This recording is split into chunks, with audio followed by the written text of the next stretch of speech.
உங்களுக்கு அடிக்கடி பிம்பிள் வருதா?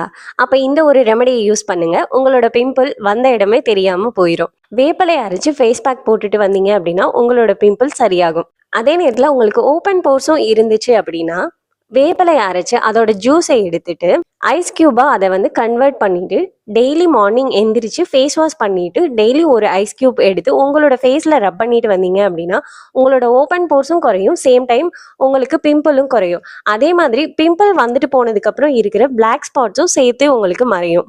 இது போக திரிபலா பொடின்னு சொல்லிட்டு நாட்டு மருந்து கடைகள்ல எல்லாம் கிடைக்கும். அந்த பவுடர் நீங்க வாங்கிட்டு வந்துட்டு அதையும் வந்து தண்ணியில கலந்து ஐஸ் கியூபா ரெடி பண்ணிட்டு இதே மாதிரி உங்களோட ஃபேஸ்ல ரப் பண்ணிட்டு வந்தீங்க அப்படின்னா உங்களோட ஓப்பன் போர்ஸும் பிம்பிள்ஸும் நல்லாவே குறையும். இந்த திரிபலா பவுடர்ல வந்துட்டு நிறைய பிராண்ட் இருக்கும். நீங்க எந்த பிராண்ட் வேணா வாங்கிக்கலாம். பட் இந்த பவுடர் வந்து எல்லா பிராண்ட்லயுமே ஒரே மாதிரி தான் செய்வாங்க. ஸோ அதனால எந்த கன்ஃபியூஷனும் இல்லாம நீங்க திரிபலா பவுடர்னு சொல்லி கேட்டாலே அவங்க கொடுத்துருவாங்க. ரெகுலரா நீங்க இதை யூஸ் பண்ணிட்டு வரும்போது கண்டிப்பா வந்து உங்களுக்கு ரிசல்ட் தெரியும். உங்களுக்கும் இது மாதிரி வேற ஏதாவது டவுட் இருந்துச்சு அப்படின்னா கமெண்ட்ல கேளுங்க. தேங்க்யூ.